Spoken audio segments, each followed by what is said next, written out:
So am I right? You're descended from Vikings, aren't you? How did you know that? Did you? I've seen the old photographs of you. Long hair, broad chest. Yeah. Yep. Taste for raw meat. Yeah. You're Viking through and through, surely. Yeah, but I'm more of the scantily clad Vikings. It's a warmer, largely a warmer climate. Not a winter Viking. No. Summer weather Viking. Yeah. Shorts, the shorty shorts, the short leather shorts. The tops that really don't cover too much either. So If it's a naked Viking is what you're talking about. yeah, nudist. We prefer nudist. But yeah. I figured out that I'm probably descended from exactly the kind of people that Vikings killed, I reckon. Oh, God. Like villagers or monks, or like someone who would spend 20 years illuminating a manuscript in a monastery somewhere. That's probably who I'm descended from. Easy pickings. Wow. Sorry about that. Hey, you're survived though. Your bloodline survived, so you must have beaten up somehow. Yeah, so probably hid inside a vestibule or something. I don't know.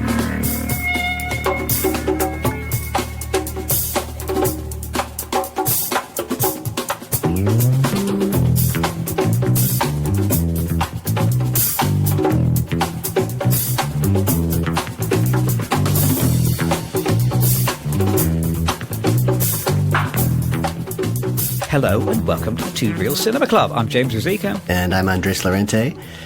Every week on the Two Reel Cinema Club, we watch a couple movies.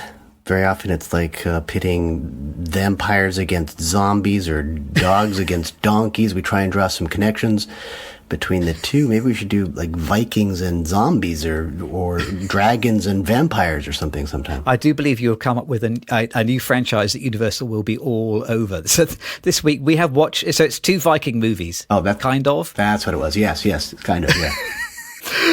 So this week we have watched the new How to Train Your Dragon remake of the 2010 animation.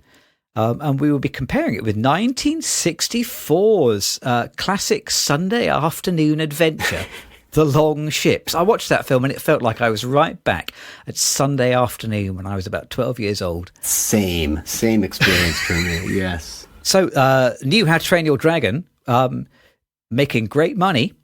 I think as of the time of recording, on its $150 million budget, it's currently made $360 million. Wow. And still going. I think the original animation topped out at something like $450 million, so it has a little way to go, but it's doing fine. Yeah. There clearly is an appetite for it. Had you seen the original animated How to Train Your Dragon? I had not, I'm sorry to say. In fact, I thought this was animated, wasn't it? It seemed kind of animated to me. It's very halfway house, isn't it? So it's had heavy rotation in our house. We had all of the movies, watched them, especially the first one, many times, had all of the toys, had the hard toys, had the soft toys, had the action figures, had the books, had all of the books, had more than one copy of many of the books.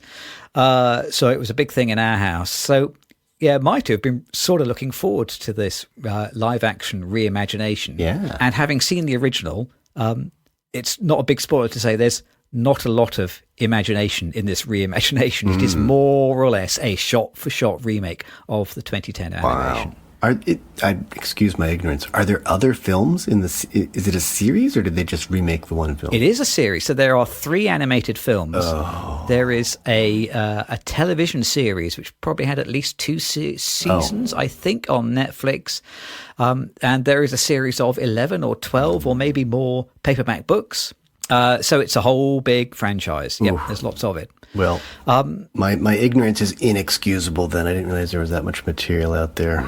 There's a lot of material out there. It's, so the film is closely based on How to Train Your Dragon, the animation. That film is very loosely based on How to Train Your Dragon, the book, written by Cressida Cowell. So she has sold millions, I think 11 million copies of these How to Train Your Dragon books. Cressida Cowell, I only found out this week. So she is the daughter of Michael Hare, the second Viscount Blakenham, who is a hereditary peer. So she is quite a well-connected woman. Her uncle by marriage is the former US Supreme Court Justice Stephen Breyer. So she's a tremendously well-connected woman who probably doesn't need to write children's books to make a living. Wow. But she's written a lot of children's books and made a big living out of it, so she's done very well out of it. She sold 11 million copies of these dragon books. I think we have about a third of that just in our house. We have lots and lots of these books. And I did reread the original How to Train Your Dragon. I was going to ask, that's always my question. Did you read the book? I read the book. I did read the book, yeah. So we'll probably talk about that later. Before we get to that, though, shall I tell you and the listeners the story of How to Train Your Dragon? That would help, because it's been about 72 or 96 hours since I saw it. So, and it's left your brain entirely.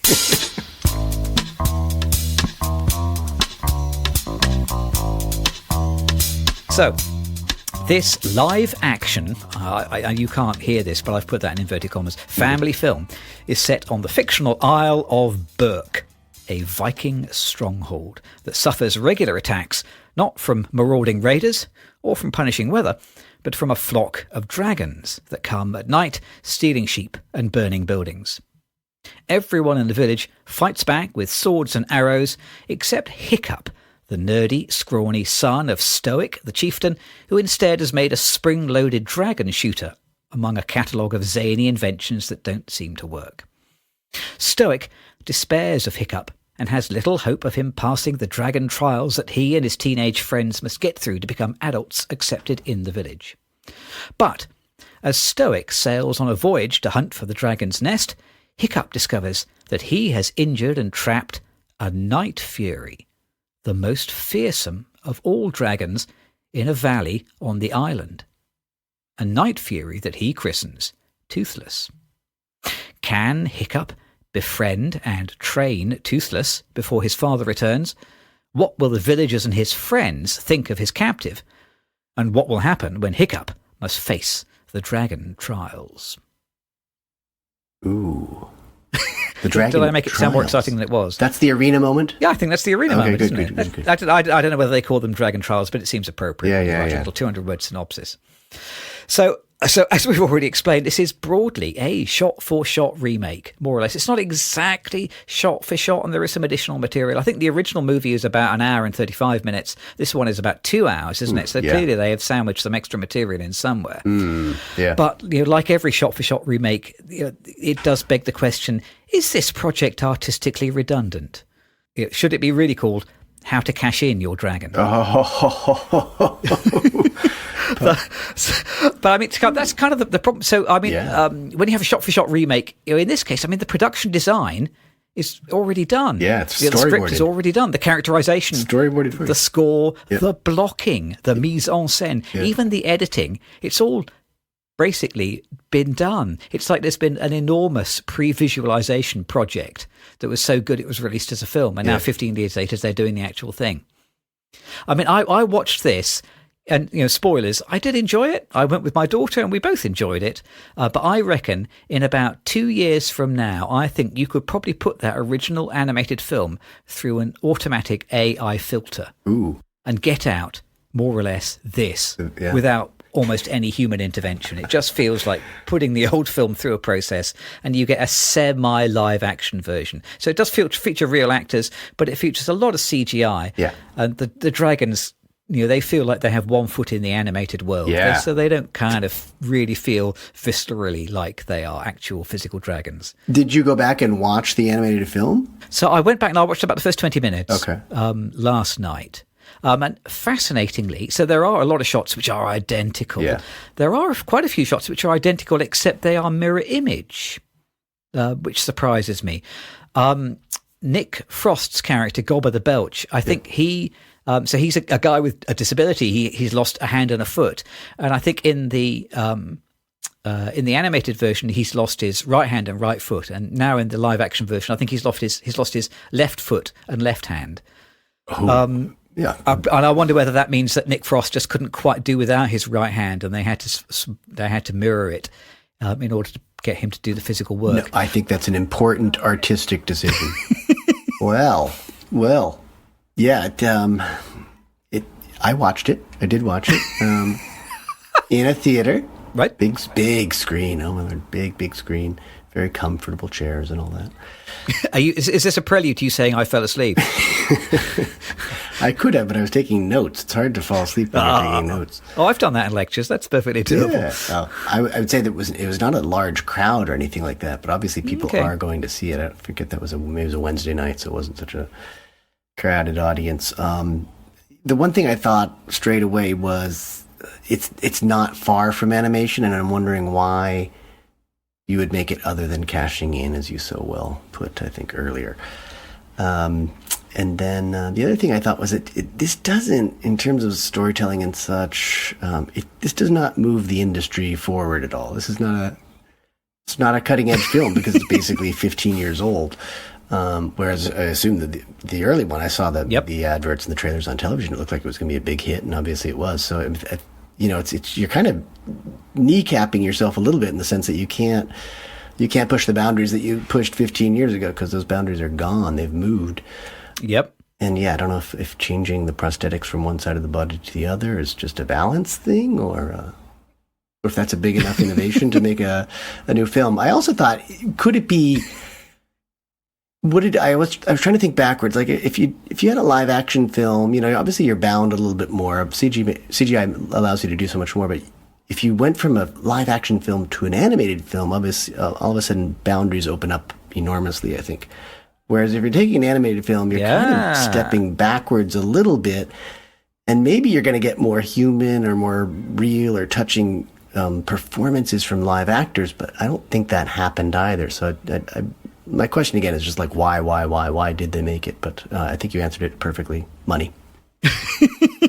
It's always the same answer in the end, isn't it? It's interesting. It feels like for the actors, they must be under some pressure to reproduce the performance seen in the animation, because a number of the gags and lines are kind of delivered in the same way.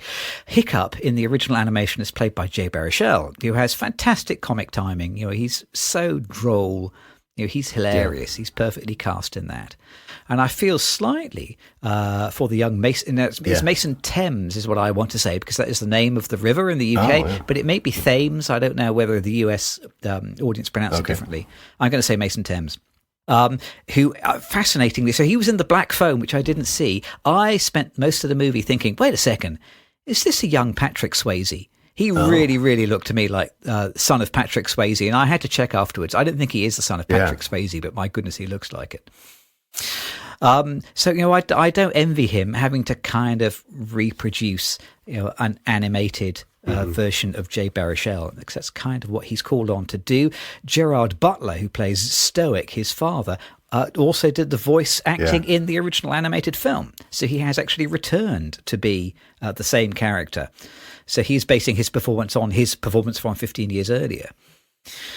You are right that if you go from real life to animated, all of a sudden you don't have to obey the laws of physics. And going the opposite direction, you would suspect that things might be meatier or grittier or heavier or darker or something. But this real life world really kind of moves and feels like an animated world. Mm-hmm. Even like the costumes, all the production design, it doesn't really feel real. It feels a little bit like something you would see at Disney or Universal or something like that. It feels like a cartoonified real world. It's in this kind of middle ground. It does at least kind of know what it's about. I think it's a very efficient story. I think it's actually a pretty skillfully told screen story. Insofar as it takes a very small number of ingredients. It takes the wimpy son. It takes the girl who wants to prove herself. It takes a small handful of comedy sidekicks. It takes a proud dad who doesn't understand, an isolated village, a flock of dragons, and it puts them on the board. There's a limited number of pieces, and they get moved around that board pretty briskly. It's full of callbacks. There's lots of things which they reincorporate. It's tremendously efficient. It's very to the point. Nothing is wasted. It's machine tooled. There are very few seeds which are not then reaped later on in the movie. Everything is set up and paid off. And I think it works tremendously efficiently, and it knows what it's about. It's a coming of age movie. It's about kind of developing understanding between people, between generations, between species. There's a bit of environmentalism. There is a bit of DEI. There's a bit of disability. It's an underdog story. The underdog comes up roses at the end. It's archetypes, isn't it? But it's a family film, and this is kind of what it's supposed to do, what it's intended to do, and it does it without too much fuss. It does it very efficiently. I think actually they are pretty good characters, pretty well drawn. So well drawn that they are effectively drawn like animated characters. But I think it works. Yeah, the film, I agree with you. It knows exactly what it needs to do, and it does it well. And I think it obviously has the benefit of the previous animated film behind it. So yeah, I agree with you on all those points. It's not like a super engaging tale. It's nothing that I would go see otherwise. I think it was more, for the pod that I went to see this film. But I'm not the audience, and you're right. It's in terms of a family film. Yeah, perfect, spot on. The parents are going to like it. It's got the gags for the parents, but also the story for the kids. It's got a youthful protagonist or two, and it does all the things that a family movie should do. So I can see why it's going to make money. And it's going to make more money because it's got the two properties behind it, really. And I didn't realize there were all these books and stuff. So I'm way out of the culture, as you can see. But it does what it needs to do, and it does it well, and it's making money, which was, as we said, that's the real reason, to make some money. That was the whole point. Shall we ring the spoiler bell? Because there are a few little details I would like to point out, which I think are enjoyable. Absolutely, ring away. So we'll climb to the peak of the suspiciously triangular CGI island. You're going to attract dragons. Be careful. Oh, there it goes. Okay. So we've got about 5 minutes before the dragons arrive. So I did start writing down some of the little details that I enjoyed. I never really quite spotted this, I think, until seeing the film this time. But I've seen this story, a bunch of times before, which is that it's all about mirrors, isn't it? There's at the end of the movie. So Hiccup, he does manage to tame, I suppose. Right? You pointed out before we started recording that this film should really be called How to Tame Your Dragon. He tames Toothless, learns to ride Toothless. But the reason that Toothless can't fly without his help is because he has lost half of his tail feathers or his tail wing or whatever. And so Hiccup has to build him one. And then by the end of the movie, there's a little feint where you think maybe Hiccup has died saving the rest of the tribe, and it turns out he hasn't, but he has lost a foot. And he gets an artificial foot just to mirror Toothless's artificial tail wing. So the two of them mirror each other, and these kind of little mirror things are all the way through the film. Astrid has this kind of cute little recurring sort of routine where she gives Hiccup a punch and then a kiss. And this is how their kind of little sort of cutesy teenage romance develops. And it seems like the most kind of believable Viking courtship I can imagine in this context. But, it's another thing where, it keeps holding this kind of little mirror up. It repeats the same points again, but it does it, again in a different, slightly cute way. I think it's, full of enjoyable little details. I think there's a lot of attention to detail. It's an enjoyable little picture, I think. It's clearly been through a lot of development, because they made it 15 years ago and they have had time to think about the things that they wish they might have done slightly differently in the interim. So it's probably been just brushed and combed and tweaked and trimmed. And I wonder whether Dean Dubois, who is the director both of this film and, interestingly, of the original animated trilogy. So he's worked and wrote, I think he wrote and co-directed both the old one and the new one. I wonder whether he would come away and say, well, actually, this is the film that I wanted the original to be, and I have since, just lying awake in bed. We've all done this. You always think of something clever to say when you're on the bus on the way home.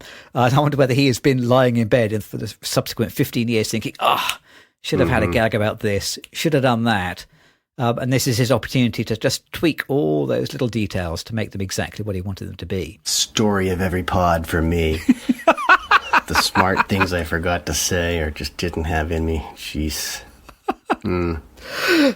There is one sort of drawback of it being a family film, which is that it is, and I regret writing this in my notes, it is a little bit toothless.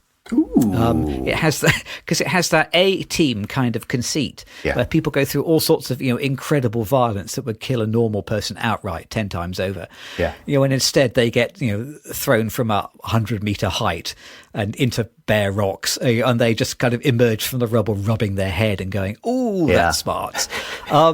And in a cartoon, that makes perfect sense. When you try to remake it with live action, it's kind of becomes, a little bit more obviously ludicrous. It does leave you questioning, well, this film could have had a little bit more bite to it if they were going to make a live action version. But I'm going overboard with the puns now, overdoing it. But as you point out, that's not what it's about, is it? It's a family. It's not made for you and me. It's a family film. Yeah. They know who the audience is, so they need to cater to that. Well, speaking of bites, correct me if you think I'm wrong, because I thought that the way that Hiccup lost his foot was that Toothless had to grab him by the leg as he was falling into the big dragon or whatnot, and I think he saved him, but he ate his foot by mistake, kind of thing. So, but that's okay because it was Hiccup who injured Toothless, so it binds them together more. But that was my take on that, was that it was actually at Toothless's teeth that he loses the foot. As usual, you have spotted greater depths than I have. Well done. I think that kind of gives it a little bit of teeth. But I think you're right. I mean, it's not meant to offend anyone. Something that really tells me that it knows its audience and is providing for them is so much. I wrote down a lot of dialogue in this film because there are a bunch of things that are just very much on the nose, but they're just sort of indicators that this is the story we're telling. Very often, the theme gets stated very early on, and in this film, at one point, Hiccup just says to, I think it's Gobber, "I just want to be one of you guys." So he wants to be part of the gang. He wants to be considered a regular Viking, even though he's so clearly not. And then later on, they come back to it. This is the day he becomes one of us. And I think that was when the dragon slayer scene happens. And I think it's his father who says that. And then, but then, because he's saved a dragon, they find out in that scene, someone says to him, "You're not one of us."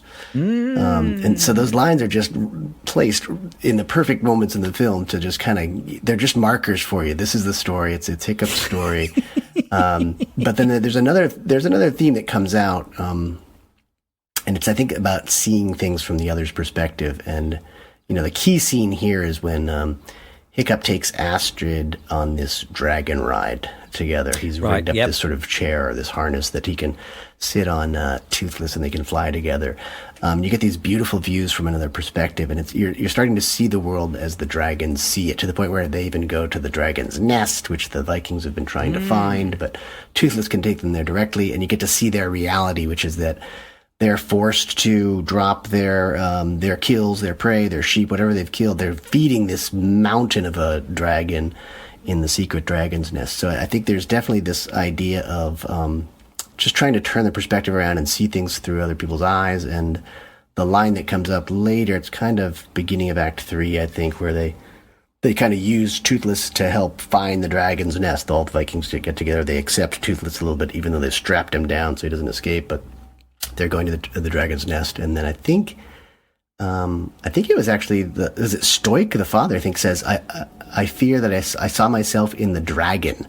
So you're starting to see the perspective of the dragon, so that it has a couple of themes, and it nails them very, very efficiently, I think. So it's definitely speaking to its audience literally and giving them the dialogue cues to know where we're at in the film. So, again, maybe not for me, but definitely for a very wide audience, and capably done. So it's a well done film, and you can tell that it's been workshopped through the animation stage all the way to the live action release. Yeah, it has that kind of machine tooled feel, doesn't it? Where it's been polished and buffed and buffed and polished. I slightly want to ask, is that does that count as good writing? Because we often complain about things being on the nose, and there are a few, definite on the nose moments. There are rather too many moments when Hiccup is, talking out loud to himself, clearly to us, the audience, when there is nobody else there to talk to. When he observes that, that Toothless appears to have no teeth because he can retract them back into his gums, and he just kind of says out loud, "Toothless," and all right, we can see that, it's all right, but maybe that's reasonable because.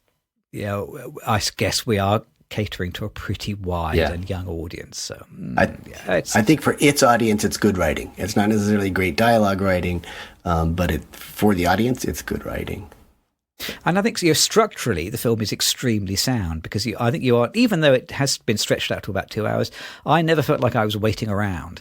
The story has a certain degree of inevitability to it. And you can kind of sort of, you can sense what the beats are going to be, but then you get the reward of seeing the beats, come out at a pretty brisk pace. I was never waiting around, thinking, oh, hurry up and get to the next bit now. You're hitting the targets, bam, bam, bam, bam, bam. It's tremendously efficient. Gets you through the business. It sets up, it pays off. You leave smiling. We should talk about opening image and closing image because I always force you to talk about those these days. Yes. Because it opens and closes with sort of flying and freedom, I suppose. It opens with the island at night. Yeah. So kind of flying over the water, and it's we get kind of views of the water, the wildlife, home. As if it's kind of inviting you to say, well, this is a story about a specific place, and it's a story about home and finding your home. I think being comfortable in your home. Yeah. But also, it's it starts out with flying in darkness. I mean, fly by night. Flying in the dark. I mean, it's like a metaphor for uncertainty, isn't it? Whereas the closing image is almost, again, it's another mirror because it is also flying around the island again, but this time they are flying at high noon. Yeah. They are flying directly into the sun. It could not be brighter. Yeah. So you've gone from flying in the dark, moving forward, but you don't really know where you're going. The future seems uncertain, to being exhilarated, flying at high speed, but in the light. You're surrounded by your friends. You know where you're going. You know who you are, and you know where home is now. So I think the opening and the closing image, again, tremendously efficient. Summarize the kind of like the journey and the travel from A to B that we've seen through the story. And that's the arc for the whole film, all the characters and the film itself. It's going from being under attack by dragons to coexisting peacefully with dragons. Right there, now they're friends, and it kind of does harp on that theme about seeing things from another perspective, or this acceptance theme, I suppose. Like the dragons are just doing what they're going to do naturally, but they're victims of a bigger dragon, and they can be trained or tamed, and we can live peacefully with them. So it just has it does that in the scene. Like it's a dark beginning, it's a bright ending. You've got dragons, but the way they're interpreting the dragons is very different by the end of the film. I tell you what, I have read the book, so I did read the book this week. The book, it's a children's book. It's a relatively young children's book as well. So it's a kind of a book for under 11s, really. And it's only when I got to about the final quarter of the book that I recognised, oh God, I read this last a few years ago. And I looked back through my notebook, and I did read it about 10, 11 years ago. The book, interestingly, is very different. So the book. It shares the setting, it shares the title, it shares the character names, and that's about it. Wow. So interestingly, when I think it's DreamWorks, isn't it? This picture. Yes. So I think when DreamWorks bought the rights to the book, broadly they were buying the name. So Hiccup is in the book, Stoic is in the book, Gobber is in the book, Snotlout is in the book. There's no Astrid. I don't think there are any girls at all really in the book. And in the book, it's a story there's about 20 Viking boys who have to grab and tame a dragon from a cave on the island as part of their initiation into adulthood in the tribe. So in the tribe, all adults at the start of the book have a dragon, but dragons are about the size of dogs. So you have like a little domestic dragon who might help you with hunting or fishing. Oh yeah.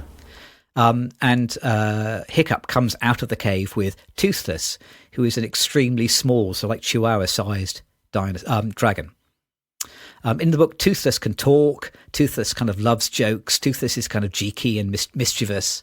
And in the book, there's the big problem, the big bad, is that a huge water dragon washes ashore and it threatens to eat all the Vikings. So Hiccup comes up with a plan to scare off the dragon by throwing bombs made out of feathers wrapped in cotton at it. So it's an entirely, utterly different story. So I don't know how much. I tried to find out, and I can't find it anywhere. I don't know how much DreamWorks paid for the right to develop How to Train Your Dragon. Apparently, there was an initial version of the script which was very similar to the book. And I think the executives at DreamWorks just didn't like it. It skewed too young. They didn't really think there was a market for it. So the whole thing got binned and it went for a complete page one rewrite.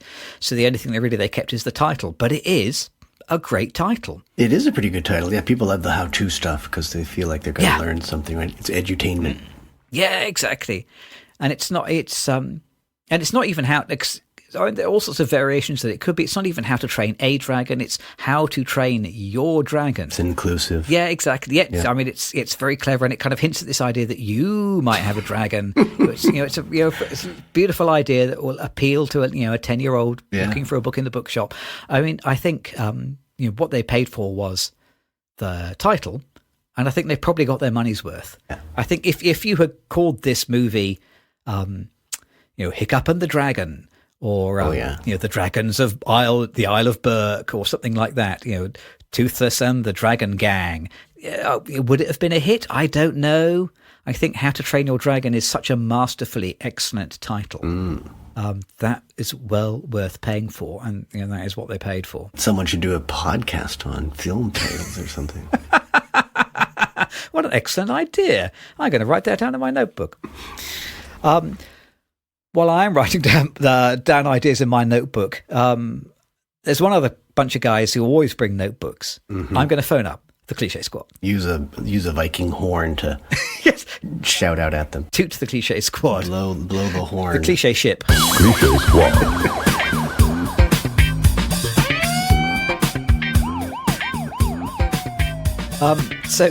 We did kind of hint early. Basically, all the characters in this film are archetypes, aren't they? Yes. So they are not particularly sophisticated new characters. And they are they are sort of relatively well written stock types. But I mean, even the name Stoic looks an awful lot like stock to me when I write it down in my notebook. They are kind of stock characters. But I think given who the audience is and the way that the film clips along, I'm prepared to forgive it. You're a gentleman, a true gentleman of forgiveness. There is one other cliche that I've put down in my book here, which is just there's this kind of weird, cringy moment. This is one moment which definitely isn't in the animated original, which is a new little bit of dialogue for the live action version. When Stoic is debating with the rest of the Vikings in the village about what they're going to do, and he goes around the Great Hall pointing out characters from ethnic minorities. Yeah. And it just kind of seems so kind of very cringy. Not because, I find it perfectly believable that Vikings would have welcomed fearsome warriors from every corner of the globe. So I think there is reasonable historical evidence that there was a great summary I read online that Viking is not an ethnicity. Viking is a job description. Norse is an ethnicity. So anyone could be a Viking. Yeah. And I can't remember whether we recorded this or not, but when we were talking before we recorded, the Vikings, they would go to Ireland and they would scoop up people, and they would venture off to Eastern Europe and they would scoop up people. And they probably didn't make it as far as North Africa, but that was about the limit of the world. But they certainly made it into Eastern Europe. It's perfectly believable that there would be all sorts of different looking people in the Viking tribe. So, but what I object to here is Stoic going around pointing it out. He kind of looks at the camera and said, "Look, this woman's Asian. Look, this guy is black." It's just infuriating, really. I really felt there was utterly no need to point these things out. Yeah. I mentioned this to the children, who charitably suggested, my daughter suggested, maybe they put this scene in because none of the actors in the film can stick to the same accent. Yes. So they wrote this little line of dialogue to try and explain why all of the actors had weird, different accents and none of them could stick to the script. So I think she's being pretty charitable there. But okay, I'll buy that. But otherwise, I felt like it was suddenly I was watching a radio play. If Stoic was in a radio play, then maybe it would be fair to start talking about what different people look like. But because seeing as it's a movie, we can see them. So I don't know whether that is a cliche or if that's just an infuriation, but I'm going to report it anyway. Yeah, I think it's an infuriation, but She's got a point on the accents going all over the place, and this is not the only film this week that's guilty of that. So it's a strong cliche or a strong fault line in film history.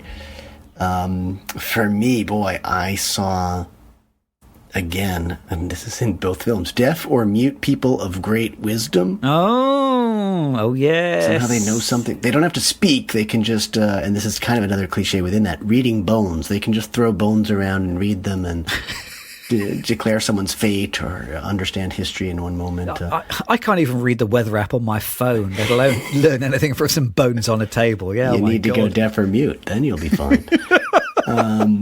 I think I've seen a knife driven into a map on a table a few too many times in the history of cinema, and that definitely happens here. And then, I don't know, the open hand is such a beautiful gesture, but it's kind of overdone when it's done in close-up. A little interesting here because, of course, you've got that dragon who later we know is going to eat some limbs, but a dragon accepting the open hand and liking to be scratched under the neck or patted on the head. So, yep, you're right. But yeah, it's definitely not free of cliches, this film, and those are stepping stones for it to sort of help the audience understand the story and appreciate the film. So I don't know. I wouldn't want to set the cliche squad up against a bunch of muscly, furry Vikings. So I think they should go carefully into Berk when they issue their summonses. Yeah, good advice for police everywhere, I reckon. Yes. Yep. Don't disturb the locals. Okay, well, overall, I enjoyed it almost as much as the animated original because it almost is the animated original. Well done, but it'll make money. It has done, and it will continue to. Apparently, the next two live-action remakes already greenlit. Wow. So I'm guessing they've built the sets and they've got the costumes in storage. Well, why not? Would they not make the others? Just good recycling, good reuse. Yeah. It's good to recycle. Let's have a break. And then we will come back and we will hear more tales of Viking daring do when we talk about the long ships.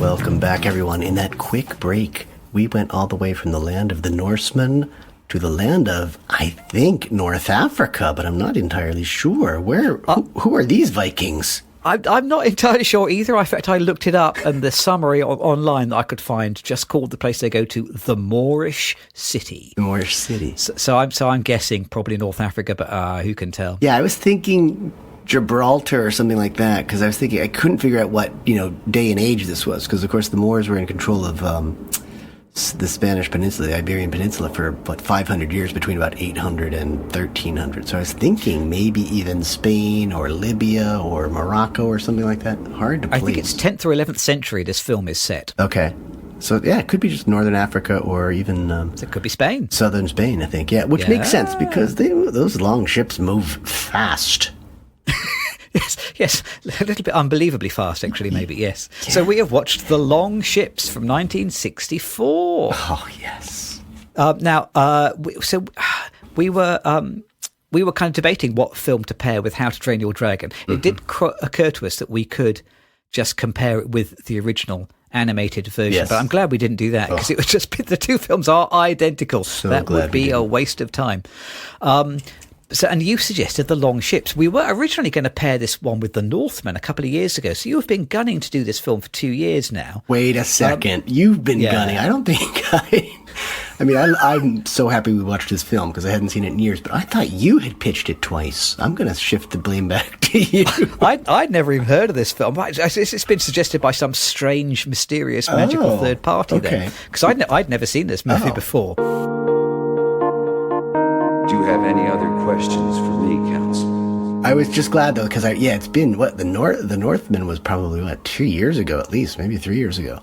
Yeah. So I'm just glad that it's been out there for a while. It's been in the back of my mind, maybe your mind too, and then it came up, which is fantastic. So I just loved this film as a kid. I don't remember it very well, but I probably saw it. It's one of these films I saw 5 times between the ages of 8 and 13, and thought, oh, this is one of the best films ever.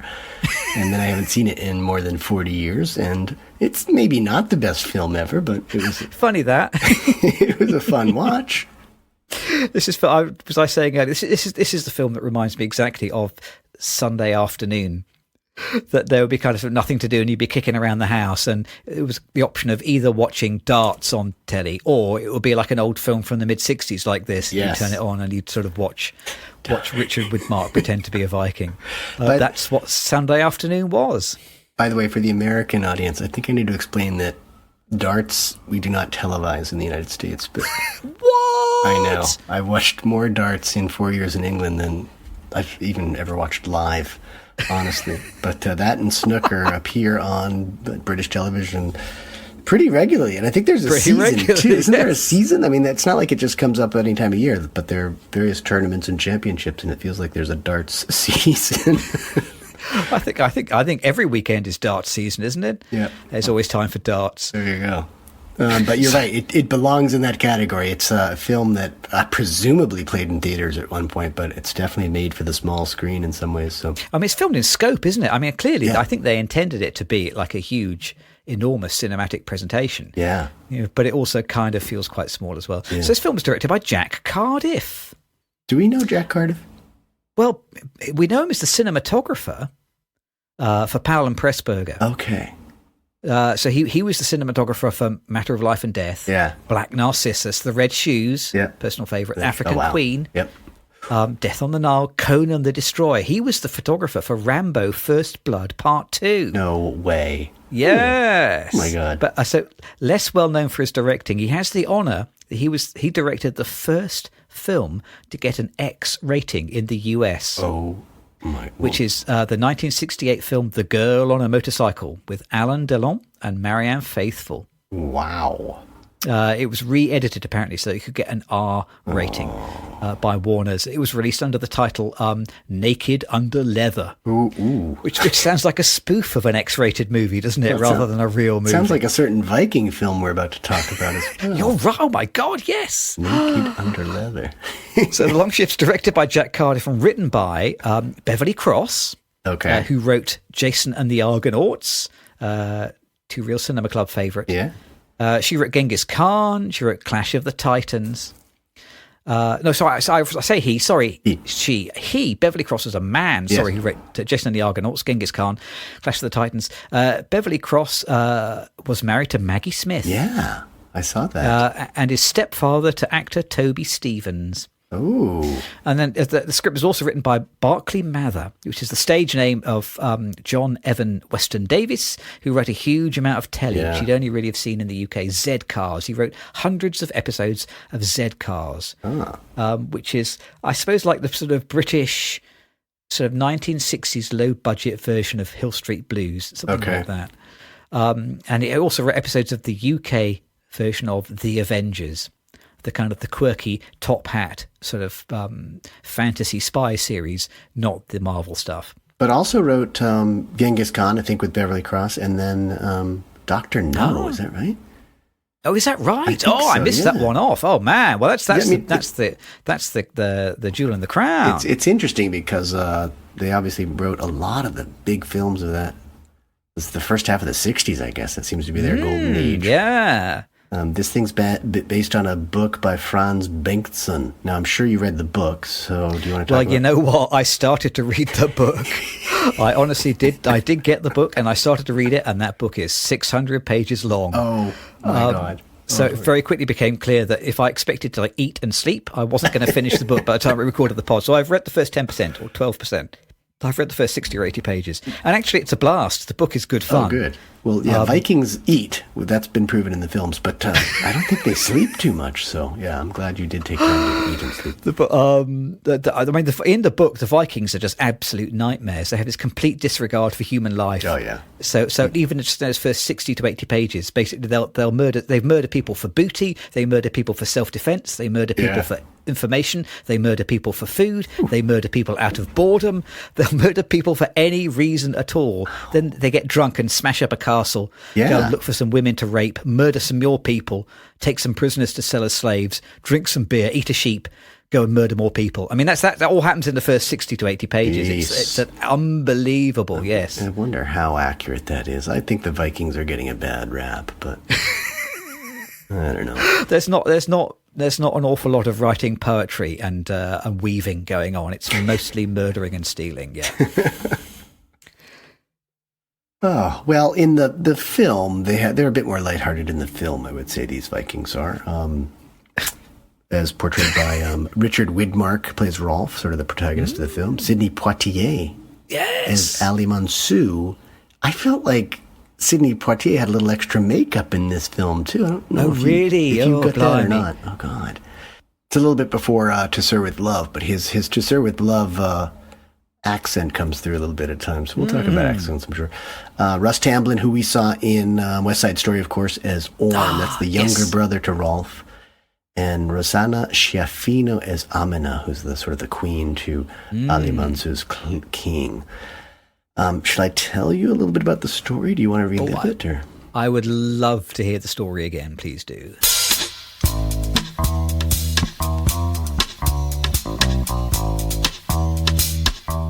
A group of Vikings. It opens on a group of Vikings in a longboat in very rough waters.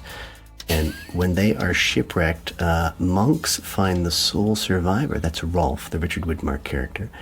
And in the opening, sort of like the opening credits, it's a scene of, I thought it was shadow puppetry and some mosaics. It's gorgeous. Weird. It's wild. I don't know that I ever paid any attention to the opening, but it's very stylized, isn't it? Completely unlike the rest of the film. Gorgeous. So in these this puppetry and mosaics, we learn of not only Rolf's recuperation, but also him hearing of this myth of an enormous bell made by monks and made entirely of gold.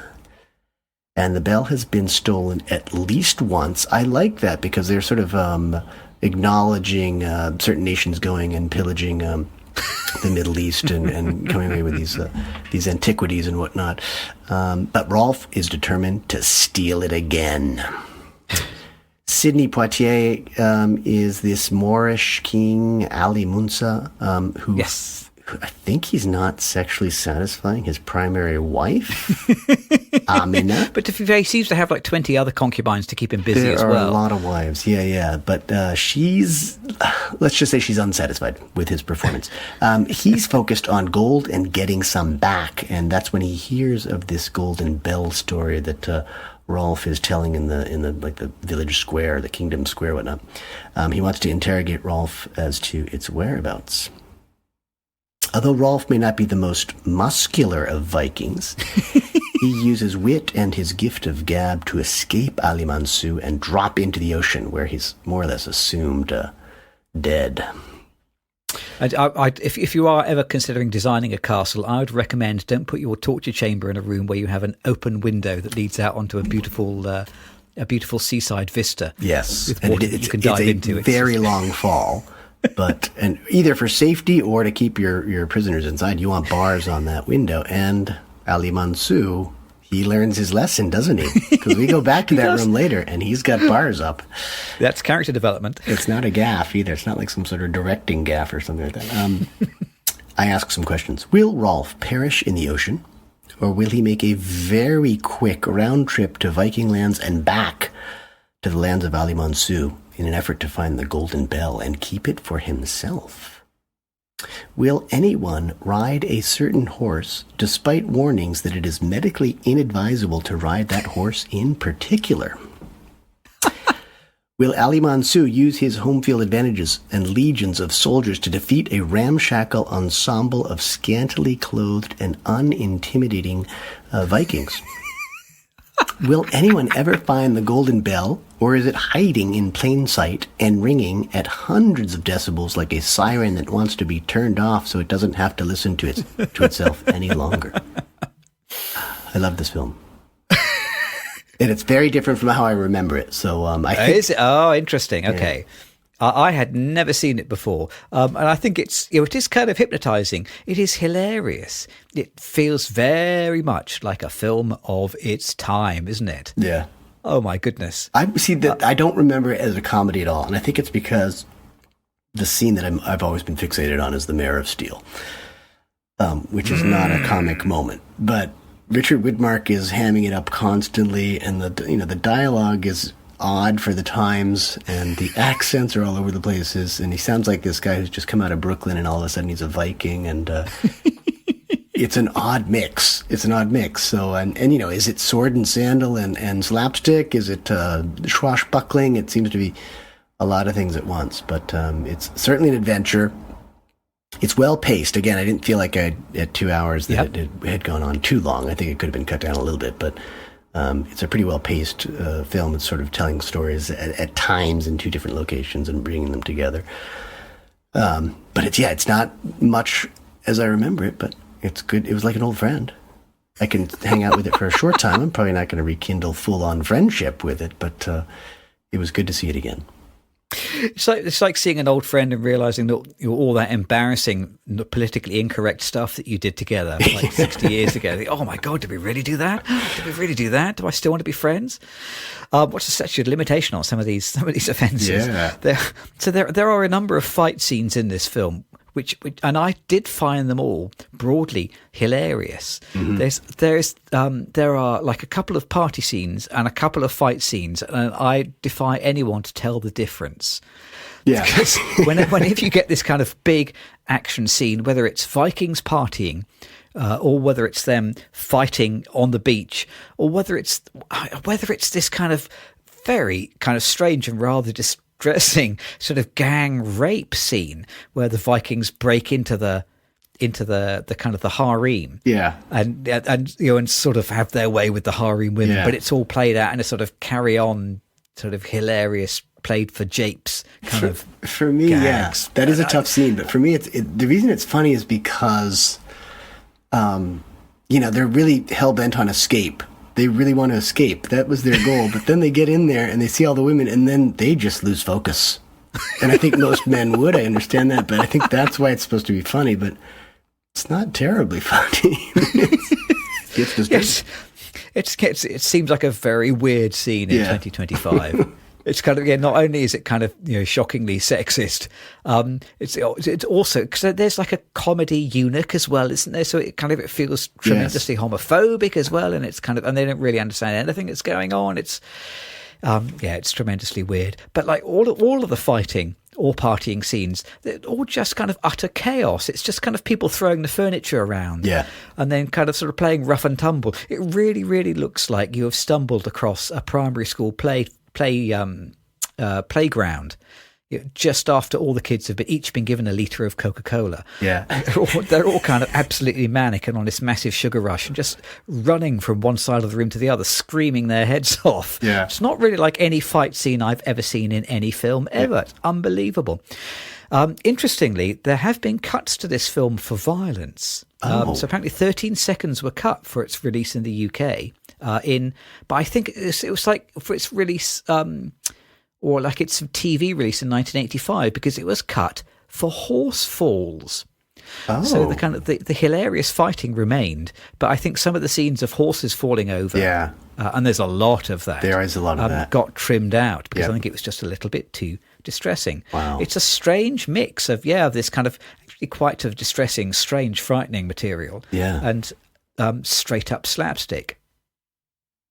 Which is, again, not how I remembered it at all. So I think it's important to talk about the one scene that I quote all the time, and I just love this scene, but it seemed like a different movie entirely, which is the Mare of Steel. So Rolf has been discovered with the Queen Amina, and Ali Mansour is really very upset.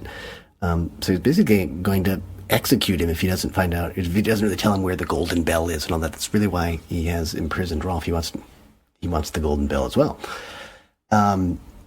So he has this massive torture machine. It's just the spine of a horse, the mare, and it's made of steel, and it'll basically split a person in half. And if you're not dead at that point, you fall onto this bed of enormous nails, where there's some like food coloring inside some laundry detergent, and you can see the blood of someone before. They wanted to demonstrate it, so the queen is forced to select a good soldier to show how the mare of steel works, so that the Vikings can see their doom is sealed.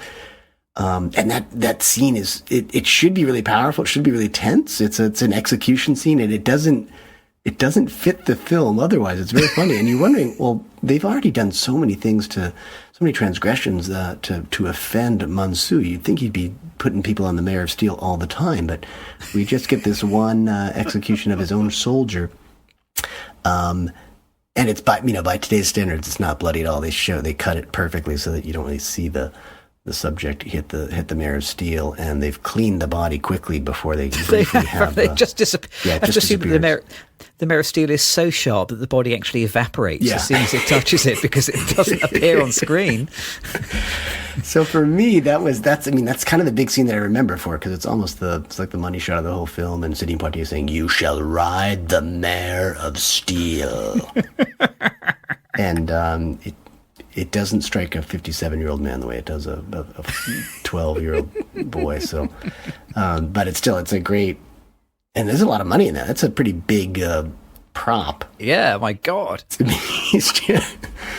That's how I remember it. So I didn't, the dialogue is very kind of ridiculous and swashbuckling, and like Richard Widmark is this wisecracking Viking. It feels kind of strange. And then you're right, the couple of feast scenes and this sort of quasi orgy scene and these fighting scenes are all just pretty chaotic, so that they don't strike you as being terribly violent. And I guess they are funny, but they're not either terribly funny or terribly violent. So it's a funny film. I think it's a funny film, and not necessarily comedically funny, but just odd. It is odd. It's full of this kind of very curious historical 1960s view of women. Like the women in this film are all chattels, aren't they? They are just sort of props to be moved around. So kind of quite early on, Orm kidnaps the daughter of King Harold, who has just ripped off his dad. His dad has built him a magnificent funeral ship and then effectively refused to pay for it. So Orm and Rolf together, they steal the ship and they steal the daughter at the same time. Yeah. And throughout the whole movie, basically, I was trying to figure out so Gerda is the name of the princess, and she is basically a walking blonde Amex card for the whole movie, because she is just used as like a guarantee or a bargaining chip, or a deposit in scene after scene after scene. And quite early on, some of the sailors on the ship realise that they are on a funeral ship for the king, and they say, "Oh, we're cursed then." So Rolf has to pretend to sacrifice the princess to get rid of the curse. And instead what he does is he just kind of waves his sword around a little bit, cuts up some pork, I think, and then chucks her down a chute in a way where you think, she's definitely going to get some kind of terrible head injury being chucked down this chute. This is not necessarily the easy way out. And then she becomes like a bargaining chip for almost every man who encounters her in the whole film. There's this kind of scene which I'm sure is supposed to be kind of very shocking, where Sidney Poitier, Manso, he kind of calls her to his chamber, in the intention of, supposedly interrogating her to find out what she knows about the whereabouts of the bell. But obviously, his intentions are sexual. And he's given this great costume where he has this dagger blade sticking directly up from his groin. Yeah, which is like the least subtle bit of costuming I've seen all week in a whole week of not very subtle costume design. Even kind of at the end, she sort of gets a happy ending insofar as she ends up being riding off into the sunset effectively with Orm, who kind of saves her, entirely forgetting the idea that she was having a perfectly comfortable life as a princess and has just been kidnapped by this man and dragged halfway across the world twice. Yeah. It's this very peculiar attitude towards women. It's just women as possessions, and that makes it a little bit of a difficult watch now. But I'm sure to an audience of the 60s, it has that kind of classic 60s kind of Orientalist sort of exotic sensuality sort of tone, where the idea that people might wear a veil and a bit of diaphanous material, and that makes you super sexy, and that was the kind of the groove they were going for. So I suppose this is only just after James Bond, isn't it? It's still a time when sexuality on screen was a bit strange and uncertain, and people weren't entirely sure how to do it or what to do with it. It looks funny now, though. 65 years on, it's funny. Or 60 years on, it's funny. It is, for both the right reasons and the wrong reasons. I guess it's funny. I think Rolf is held up as this true Viking, right? Which he doesn't have the body for it. He doesn't really have the roughness for it, or the strength, or the classic Viking qualities, I guess. Yet he's held up as a true Viking, and I wonder, almost like that's the way true Vikings treat their women. I guess I think that's the myth that we've come to accept, is that they were real ruffians and they were terrible to women. You get the contrast though in that Amina she's somewhat empowered because of her status, I think, as being the wife of Ali Mansour, but even her power is sort of the power of seduction, right? When she has Rolf come to her chambers, and she's sort of angling to try and find out where the whereabouts of the Golden Bell. And there are these little homages, I think, to Shakespeare too. She has a sort of Lady Macbeth kind of character, and then the whole Othello story is kind of in there on another level too. I think they're sort of working on some classic literature bits, but at the same time, I don't know if they really were just laughing out loud as they wrote this thing as a comedy, because it doesn't strike me. It's not a natural comic fit for me. So yes, it took me a little while because I didn't remember it at all as being a comedy. And then for some of those opening scenes where Richard Widmark is trying to joke with the guys who are torturing him, I thought, okay, this is supposed to be like I'm supposed to see Woody Allen, I think, in this role or something like that. And I suppose it fits into that sword and sandals era, doesn't it?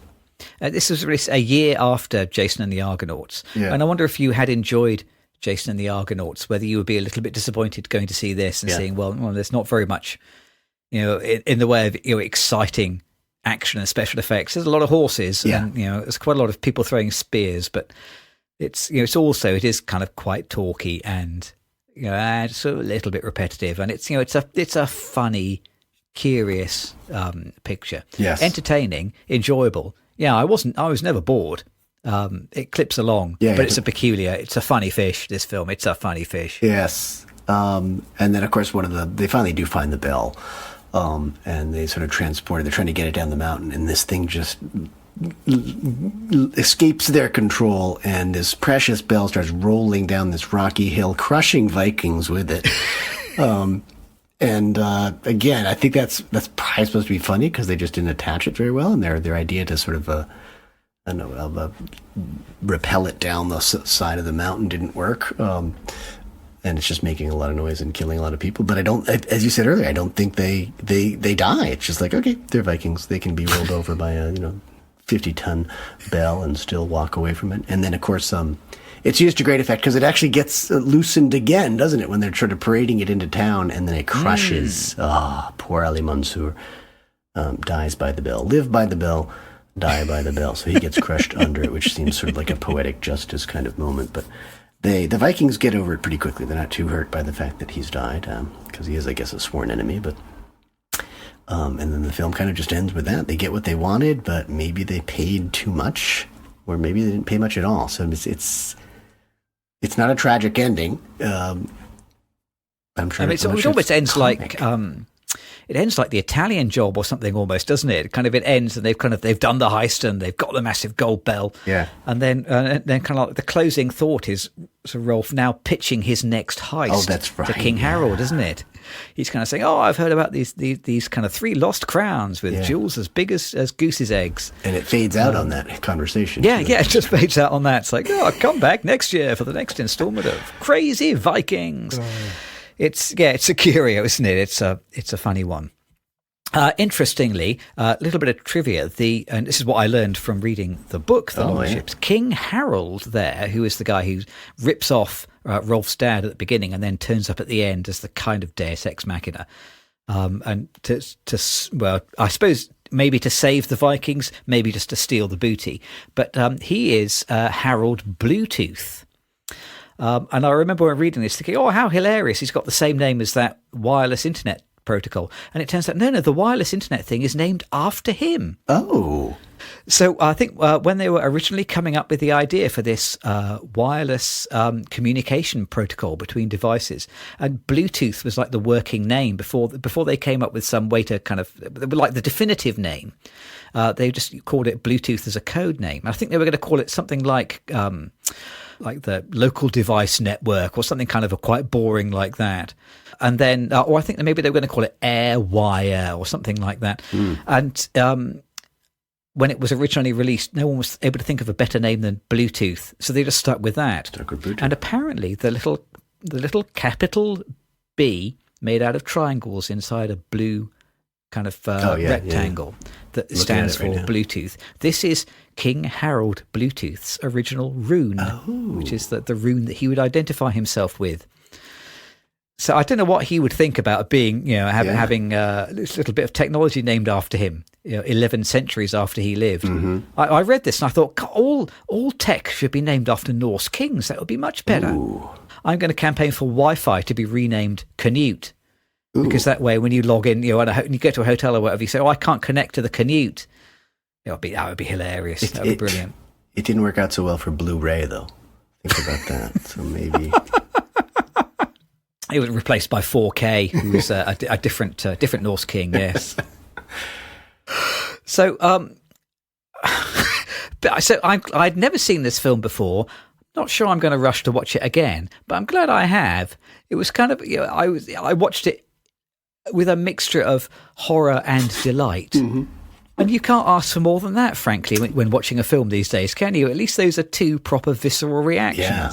I mean, and if it's a Sunday afternoon on television, perfect. Horror and delight. Yep. Two Viking films. Yeah.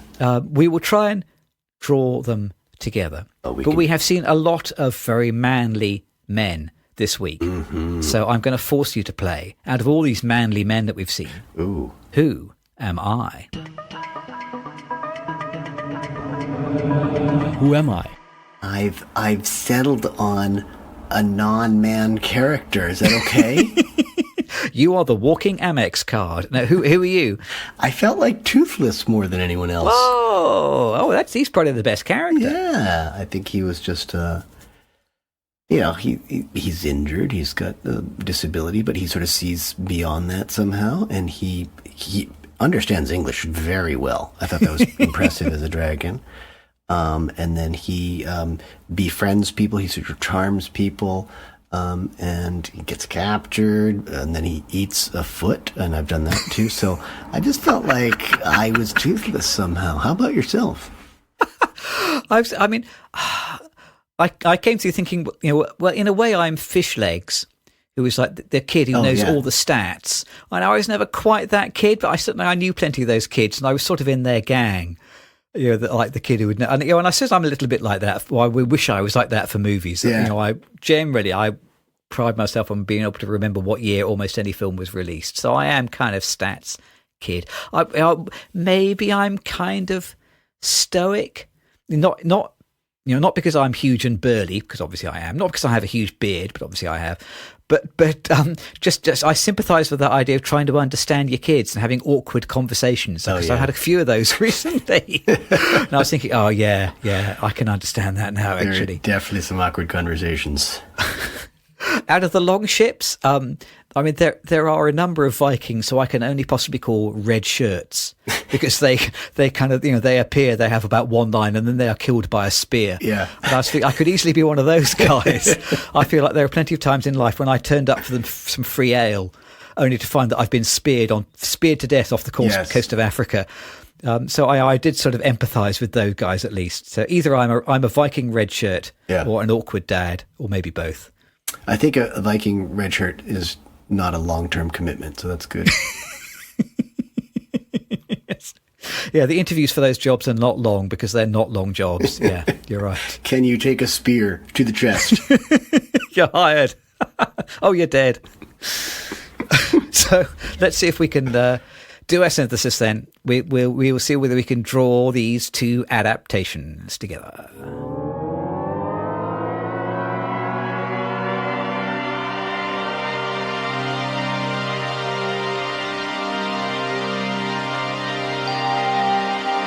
So I don't know, I've been reading a bit about Vikings this week insofar as, for some reason, Vikings loom large in the kind of the mindset of white supremacists. Ooh. There's this thing that like people do with drinking milk. Have you seen this? Oh, the raw milk, you mean? Or?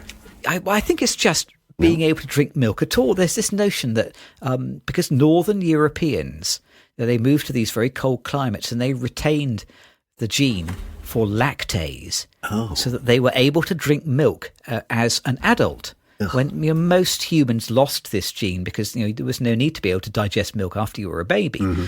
And so people who are white supremacists then kind of wave this gene around at other people's face, saying that I'm genetically superior because, look, I can drink milk, and then they hang around drinking 2% milk in public. It's utter idiocy, just completely bloody ridiculous. But it's this idea that people like to think that being descended from a Viking means something, and being descended from a Viking means something good.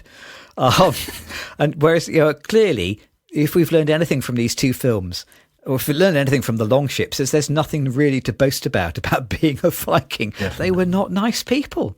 I know, and I find a hard time believing that, because I think of all the Swedish and the Icelandic people. These are nice folks now. It took a long time to get there, but... Yeah, they are good at sharing, aren't they? Yeah. So, yes, I guess it's organising society. I think real Vikings drink whole milk, though. They're not going to drink 2%. Come on. Real Vikings drink sheep milk or something, probably, surely, don't they? Straight from the sheep, I expect. Okay. Well, we have two very different versions of Vikings here, because we have these hyper-modern, empathic, kind Vikings and How to Train Your Dragon. These kind of equal opportunities, multicultural Vikings for the 21st century. They're kind of, they're cuddly and they're nice. And the Vikings in the Longships are, the absolute opposite. The Vikings in the Longships are basically, they are children, aren't they? They are kind of sort of brutal and uncontrolled. They are entirely sort of id and ego, aren't they? Mm-hmm. There's sort of no super ego. There is no control. There is no filter. The Vikings in the Longships, they kind of rape and pillage and murder and don't really care, and then drink and do it all again the following day. And so these two films back to back, I think they do demonstrate through the way they portray Vikings how attitudes in general have thankfully changed in 60 years. Because we can recognise now the Longships, that film, at least the characters in that film are, the film is racist probably, I think. The characters are probably racist. Yeah. It's certainly sexist, it's rapey and unpleasant, it's violent, it has no respect for anything really except fair-skinned men and ale. Those are the only two things that the Longships think are worth anything really. Whereas, How to Train Your Dragon, it's modern. Yeah. It tries hard to avoid being sexist. It gives a fair crack for people with disabilities. It's all about kind of working together, about developing emotional intelligence, about being a good father. All those kind of good things. In the Longships, the definition of fatherhood is fury and impatience, isn't it? Whereas in How to Train Your Dragon, Stoic is those things, and he recognises that it's wrong. So at least I feel like the difference between the two films does reflect a bit of modernisation. And both sort of around father issues, I guess. You've got these disappointed fathers with underwhelming sons in How to Train Your Dragon. There are two of them. There's what is it? Snotless? Not loud, yeah. He and his father don't get along until the very end, just as Hiccup and Stoic don't really get along until the very end. So that's, I think that's kind of a very classic arc and trope in screenwriting, but you get times two in that film.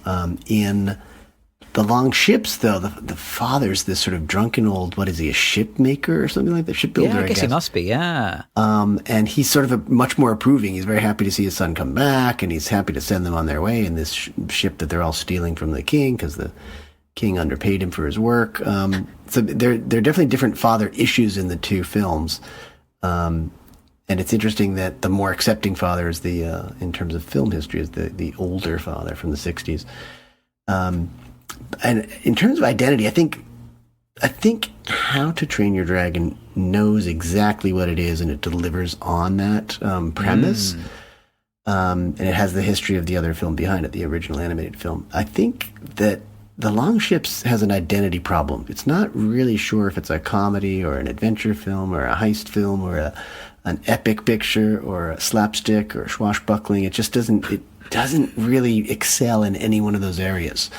So I would give the nod to How to Train Your Dragon of just being very focused and like sort of true to its tone. Whereas I think The Long Ship struggles a lot. I mean, it's pretty pacey. It moves along pretty well. It's watchable, but it kind of does way too many things at once. And as a result, it's hard to, as I said, it's hard to take that really menacing scene in the middle seriously when you've got all this sort of goofy comedy going on around it. One thing that really surprised me was how many quotes, visual quotes, there were in How to Train Your Dragon from the long ships. There are a few shots which are lifted, I think, pretty directly from the older film. So early on in How to Train Your Dragon, when the dragons are attacking the village at night, and they start setting hay bales alight, and there is a scene where Rolf goes and sets the village alight in the long ships as they are stealing the ship, which is almost identical. They have clearly watched the long ships and hoovered up the bits that they like and reproduced them on screen. In the same way that in How to Train Your Dragon, there is a scene where the ship is negotiating the fog and the rocks, and they have their oars snapped off by going through these very, very narrow straits. And again, it's a direct quote from the long ships. Yeah. We have exactly the same little sequence of shots in both films. It's definitely a self-conscious tribute to the older film, and to a film which almost all of the people in the audience for How to Train Your Dragon will not have seen. Yeah, exactly. But I don't know how much of that is that, well, there's only so many ways that you can portray a Viking ship in difficulty, but there must be a self-conscious element of taking and using these influences. So it's great to see. This is kind of what the podcast is all about tracing how art is related to older art. There is nothing that is new under the sun. Everything owes something to what has come before it, and you can see it very clearly when you put these two films back to back. Even in the opening image, the island in the long ships looks a lot like the island in it's called Berk, right? Yes, it does. You're right. I thought, God, they're using the same island, the same setting. But they also both have these sort of maelstroms or these difficult waters that they have to navigate to get to the object of desire, whether it's the dragon's nest in Train Your Dragon or the Golden Bell. So a lot of those scenes feel very similar. I think also there's that deaf or mute person who knows stuff that other people don't know in both films. And then I think there is a overarching theme of unite or die kind of in both films. There's a point where Orm's character, when he sees his brother is about to go down on the Mare of Steel, he says, okay, if he goes, we all go. We'll all go down the Mare of Steel. And they sort of unite, and to a certain extent, they unite with Ali Mansu's people too in order to get that bell. And you definitely see it in How to Train Your Dragon as well. There's the third act is all about them sort of trusting in Toothless and coming together as a community to go figure out what's really happening in that dragon's nest and secure the peace and serenity of the island forever. So I think those themes are there as well. But yeah, there are definitely some very obvious visual cues or visual borrowings from the long ships for How to Train Your Dragon. I think good pairing. Yeah, I'm surprised what a good pairing they were. And now I can't bring that up. I can't suggest the long ships again because. Oh, go on. You probably can. Yeah, good. We have just got time to talk about what else has been playing at this theatre.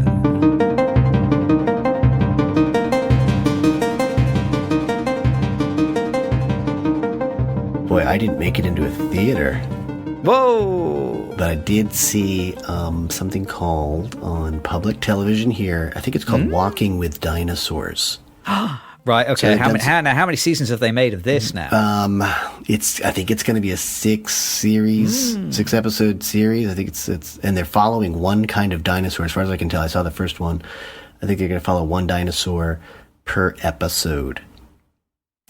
So it was like the Portuguese version of a brontosaurus. I forget the name of it exactly. This massive thing, and they sort of recreated these guys using CGI.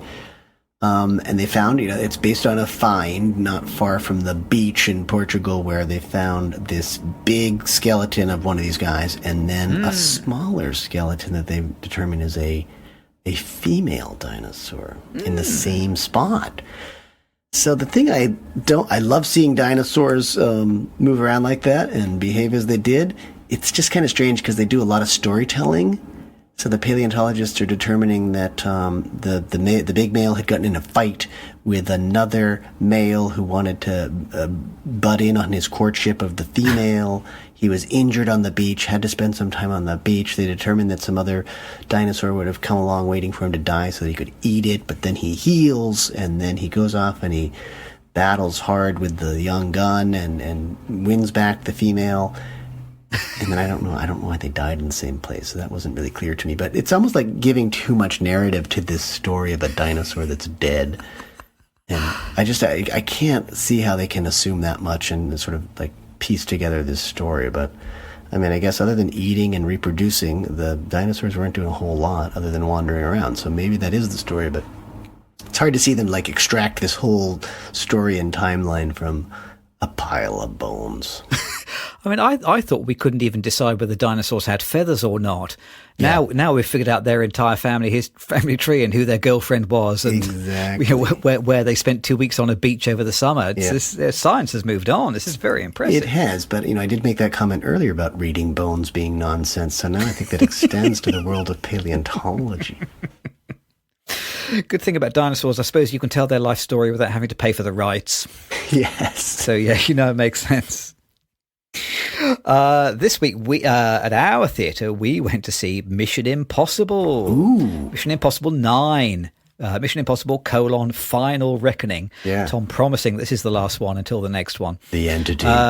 So I went in with very low expectations, and you know what? It was great fun. Oh. It was nail-biting, grip the armrests type fun. I mean, it's long. It's like 3 hours, and there are too many characters, and the story is way, way more complicated than it needs to be. Yeah, they could have told a similar story, much more simply. But I had a blast. And interestingly, I noticed it really, really leans into the Tom Cruise as Jesus angle. Oh wow! So they're really selling it. So like the whole plot of the story is he has 3 days to save humanity. He comes back from the dead. He almost kind of walks on water. He surrounds himself with his disciples. He has this key, which is the shape of a cross. I mean, it's very, very Christian imagery. Yeah. They're really leaning into it very hard. But when you say Jesus, you mean L. Ron Hubbard, right? Yes, the 20th century Jesus. Yes. Oh goodness, I feel like I vetoed that as a choice for the pod because I didn't think I could get through it. 3 hours. It's it helps when you go in with low expectations. Certainly much better than the Mission Impossible 8, which we endured for the pod. Was he still kind of a little bit confused? Was he crucified at the end so that there's no chance for a sequel, or will he rise again? I reckon they could probably make a sequel. Oh, really? Although I don't think this has done quite good enough business for him to feel confident about making another one. He's 63 now. Yeah. I think he should concentrate on the comedy roles now. Okay. He's good at comedy. I'd like to see him do more of that. Yeah. And it was called Final Reckoning. Final Reckoning. Yeah, okay. But that has I take that with a pinch of salt. Sounds like there's a ring of finality there. I don't know. What, by using the word final? Yeah. Yes. On Blue Sky and on Instagram, we are at 2 Real Cinema Club. You can read the blog at 2realcinemaclub.com, comment on our YouTube channel, or email us. We love your emails at 2realcinemaclub@gmail.com. And we don't often say this, but recommend us to a friend. If you don't like the podcast, recommend us to an enemy. Leave us a review if you can, because it does seem to make a difference. Next time... oh, wow. It's going to be great. Megan 2.0. I haven't seen Megan 1.0. Was it called? So I saw Megan 1.0, but I saw it on a plane, so my critical faculties may have been affected by the low oxygen tension. We are watching Megan 2.0, and we are comparing it to... With another 2.0, kind of, right? Yeah, Terminator 2. Yeah, it already makes sense. Good choice. Plus, it's got the number 2 in it, just like Two Real Cinema Club. It's going to be epic. Yes. Tune in. This was the pairing that we were made for. So a bit of robot-on-robot action. Robot Dreams was our film of the year last year, wasn't it? It sure was, because it was the film. So we're on safe ground with robots. Join us next time if you can. We'll be at the popcorn counter next week talking about some old nonsense, I don't know. And then back with some robots in 2 weeks' time. Until then, thank you for joining us as always. And we'll see you next time. Goodbye, everyone.